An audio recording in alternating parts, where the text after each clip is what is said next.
Hello everyone. Today we are going to discuss new topic torque experienced by a current loop in a uniform magnetic field. ठीक है।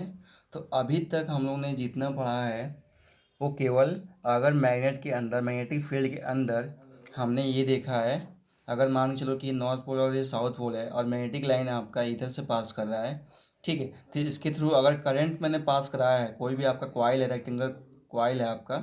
ठीक है। इसमें अगर current I पास कराया है तो यहाँ पे देखा है कि एक फोर्स लगता है। ठीक है। और फोर्स आपका मूवमेंट कराता है। ये आपका कॉइल होता है, आपका रेक्टेंगुलर कॉइल होता है, ये आपका मूवमेंट कराता है आपका। ठीक है। तो उस पर एक इट मीन्स आपका एक फोर्स लगता है, जो कि बिना फोर्स के आपका कोई चीज़ का मूवमेंट होता है क्या? नहीं होता है। तो इस पर एक फोर्स लगता है। ठीक है। और ये कॉइल को मूवमेंट कराता है। ठीक है। तो इस पे हम लोगों ने देखा है कि अगर ये मैग्नेटिक फील्ड के अंदर कोई करंट पास कर रहा है तो इस पे एक फोर्स लगता है। मैं बता रहा हूँ, जो प्रीवियस आपने क्लास में पढ़ा होगा, क्लास 10 में पढ़ा होगा, इलेक्ट्रिक मोटर, इलेक्ट्रिक जनरेटर। तो जनरेटर मोटर का प्रिंसिपल क्या होता है आपका? यही होता है, अगर मैग्नेट के बीच में आपका एक कॉइल आपका रखा हूँ मैं, इसमें करंट आपका आई पास कराता हूँ, मोटर की बात कर रहा हूँ मैं सॉरी। तो इस पर एक फोर्स लगता है और ये फोर्स का कंटिन्यू आपका रोटेट करता है आपका, जिससे कि हम लोगों को मैकेनिकल एनर्जी मिलती है। या जनरेटर की बात कर लेते हैं तो मैकेनिकल से इलेक्ट्रिकल में कन्वर्ट होता है आपका। ठीक है। तो हमने पढ़ा होगा Fleming left hand rule, Fleming right hand rule, ये सब देखा होगा आपने। तो वैसे ही यहाँ पे भी कुछ है। ठीक है। तो यहाँ पे देखो, यहाँ पे मुझे टॉर्क बताना है। और ये टॉर्क क्या होता है आपका? ये होता है फोर्स इनटू, ये होता है परपेंडिकुलर डिस्टेंस। कौन सा डिस्टेंस होता है? परपेंडिकुलर डिस्टेंस होता है। ठीक है। ये हो गया करंट, हो गया यूनिफॉर्म मैग्नेटिक फील्ड हो गया आपका। तो देखो यहाँ पे टॉर्क हो गया, torque force into perpendicular distance. अब हम लोग को टॉर्क फाइंड आउट करना है किसमें? यूनिफॉर्म मैग्नेटिक फील्ड में। तो क्या करेंगे यहाँ पे? ये नॉर्थ हो गया, दूसरा आपका यहाँ पे ये साउथ हो गया। ठीक है। लाइन आपका इधर ही पास करता है। ये आपका कॉइल है, आपका ये शाफ्ट है, मेन शाफ्ट हो है आपका। ठीक है। इस पे एक कॉइल है आपका, कॉइल का शेप ऐसा कुछ है। ठीक है। एक रेक्टेंगुलर कॉइल है। ठीक है।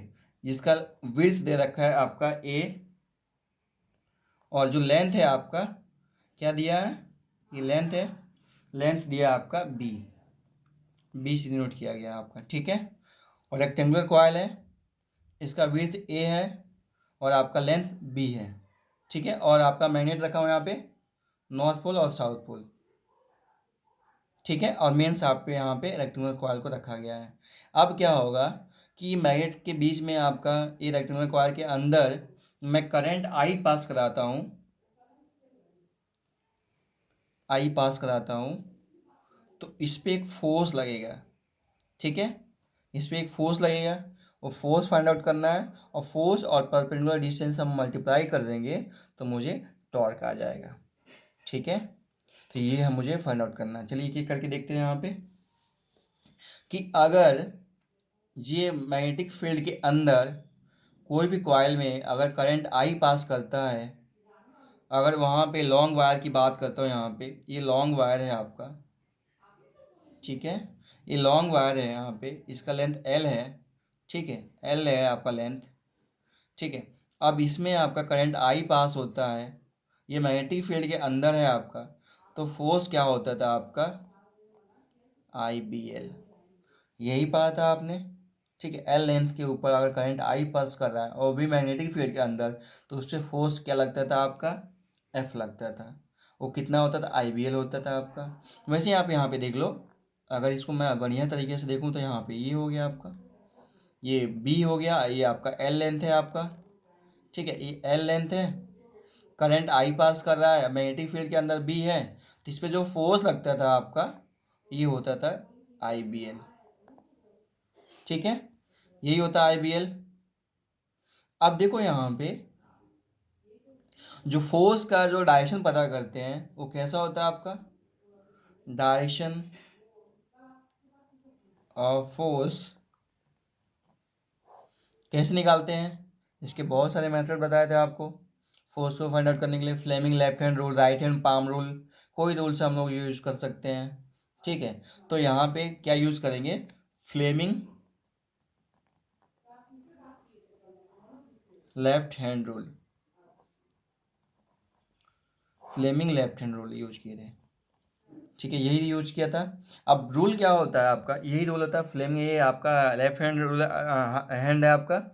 अब देखो यहाँ पे ये क्या होता है, ये फोर फिंगर, ये आपका मैग्नेटिक फील्ड शो करता है,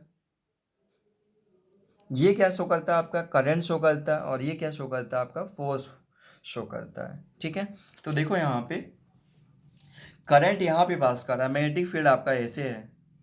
ठीक है, देखो ये है आपका करंट, आपका ऐसे पास कर रहा है। ठीक है, तो फोर्स देखो वो आपका इनवर्ट लग रहा है कि नहीं लग रहा है, आपका इनवर्ट लग रहा है, आपका इनवर्ट। ठीक है, तो इनवर्ट हो गया आपका, ये इनवर्ट काम कर रहा है आपका, देखो यहाँ पे अच्छे से, ये आपका इनवर्ट काम कर रहा है। ठीक है, तो आपका फोर्स यहाँ पे इस पॉइंट पे आपका इनवर्ट काम कर रहा है आपका फोर्स। ठीक है, और इस पॉइंट पे देखो, इस पॉइंट पे देखो मैग्नेटिक फील्ड आपका ऐसे है, करंट ऐसे है, तो फोर्स का डायरेक्शन क्या है, ऊपर है आपका। ठीक है, तो ये हो गया आपका ऊपर। ठीक है, यहाँ पे क्रॉस इनवर्ड, यहाँ पे आपका आउटवर्ड। ठीक है, अब मुझे पता है यहाँ पे एल लेंथ पे आपका करंट आई पास कर रहा है मैग्नेटिक फील्ड के अंदर, तो फोर्स लगता है आई बी एल। ठीक है, अब देखो यहाँ पे यही आपका यहाँ पे देखता हूँ, यहाँ पे ये आपका लाइन है। ठीक है, एक पे फोर्स आपका इधर लग रहा है इनवर्ड, दूसरा हो रहा है आपका आउटवर्ड। ठीक है, यही है आपका आउटवर्ड ये। ठीक है, इस पे फोर्स एफ है, और इसके बीच का डिस्टेंस है आपका यहाँ पे विड्थ जो दिया है आपका यहाँ से यहाँ तक। ठीक है, वही आपका यहाँ पे होगा, तो ये आपका ए है। ठीक है, ये होता है, और यहाँ पे आपका ऐसे हो गया। ठीक है, तो ये कितना है आपका, अगर ए है और यहाँ पे थीटा एंगल बना रहा है आपका, यहाँ पे इससे थीटा एंगल बना रहा है, तो साइन थीटा इक्वल टू क्या होता है आपका, साइन थीटा इक्वल टू क्या होता है, ये होता है यहाँ पे, ये सामने वाला आपका यहाँ पे ए बोल देता हूँ, बी और सी, तो ये हो गया आपका बी सी सामने वाला, अपॉन यहाँ पे ए बी की वैल्यू यहाँ पे ए है, तो बी सी इक्वल टू क्या आ जाएगा आपका ए साइन थीटा। इतना हो गया, इतना तक समझ में आ गया, B C equal to A sine theta. अब देखो यहाँ पे ये वैल्यू यहाँ पे रखेंगे। ठीक है, इसकी वैल्यू हो गई ए साइन थीटा, आगे ना यहाँ से यहाँ तक। अब देखो, अब मैंने टॉर्क क्या बताया था, टॉर्क होता है आपका, टॉर्क होता है फोर्स इनटू परपेंडिकुलर डिस्टेंस, यही होता है। अब फोर्स आपका एफ लग रहा है, एफ इनटू, अब परपेंडिकुलर डिस्टेंस यहाँ पे फोर्स लग रहा है, परपेंडिकुलर डिस्टेंस हमारा यही होगा ना, यहाँ से यहाँ तक लेंगे, ये डिस्टेंस नहीं लेंगे क्योंकि हमारा परपेंडिकुलर नहीं है इसका। ये फोर्स है आपका, यहाँ से परपेंडिकुलर डिस्टेंस ए साइन थीटा। ठीक है, इतना हो गया आपका। अब देखो, अब क्या करेंगे हम लोग, यहाँ पे वैल्यू रखेंगे, तो टॉर्क टाउ को टॉर्क को टाउ से डिनोट करते हैं यहाँ पे, फोर्स एफ मतलब यहाँ पे आई बी एल, आई यहाँ पे बी, और यहाँ पे क्या length B, capital B, length आपका आई बी एल होता है ना, एल क्या है आपका बी है आपका, वहाँ पे देखना। ठीक है, इनटू ए साइन थीटा, परपेंडिकुलर डिस्टेंस इतना हो गया, ये हो गया ना, तो मैं लिख सकता हूँ आई बी और a sine theta. Area equal to क्या होगा आपका, area equal to b into a, यही होता है एरिया। ठीक है, बेस इंटू हाइट, ये हो गया आपका बी इंटू ए, एरिया हो गया, यहाँ पे रख दिया। ठीक है, ए हो गया आपका एरिया, बी क्या है आपका मैग्नेटिक फील्ड, मैग्नेटिक फील्ड, और आई क्या है आपका करंट थ्रू द कॉइल। ठीक है, ये हो गया। अब देखो यहाँ पे टॉर्क इक्वल आप लिख सकते हो, यहाँ पे टॉर्क इक्वल टू, अगर एन नंबर ऑफ आपका रेक्टेंगुलर लूप है आपका, अगर यहाँ पे रेक्टेंगुलर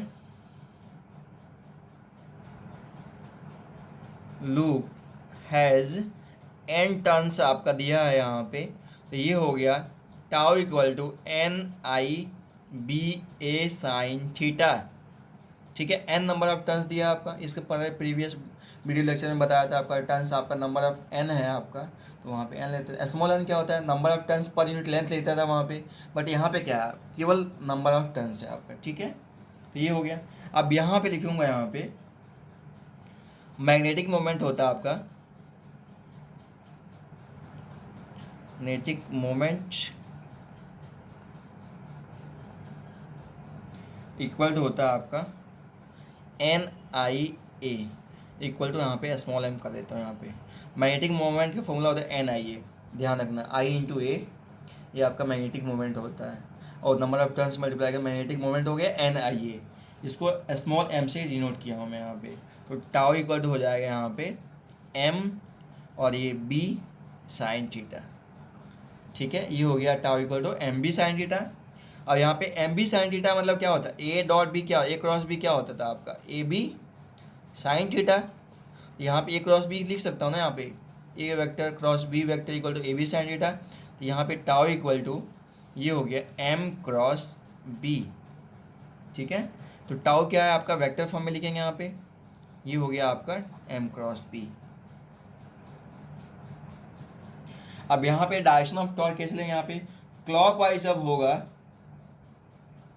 क्लॉकवाइज होगा वहाँ पे, clockwise direction of torque tau is rotate the loop clockwise about the axis of suspension. यहाँ पे जो एम क्रॉस बी से जाएंगे, क्लॉकवाइज को मैं पॉजिटिव लूँगा, एंटी क्लॉकवाइज को नेगेटिव लूँगा मैं, ठीक है। ये हो गया। अब देखो साइन थीटा का आपका टाउ मिनिमम वैल्यू कब होगा, आपका मिनिमम कब, जीरो कब होगा, ये जब थीटा की वैल्यू आपका जीरो हो, थीटा की वैल्यू आपका जीरो हो, तो टाउ मिनिमम क्या हो जाएगा, जीरो हो जाएगा। टाउ मैक्सिमम कब होगा आपका, टाउ मैक्सिमम कब होगा आपका, जब थीटा की वैल्यू क्या होगा 90 डिग्री होगी, ठीक है। तो ये हो गया मैक्सिमम, क्या होगा आपका एम बी। ये दो आपका इम्पोर्टेंट है और ये फॉर्मूला इम्पोर्टेंट है, इस पर क्वेश्चन करेंगे नेक्स्ट वीडियो में।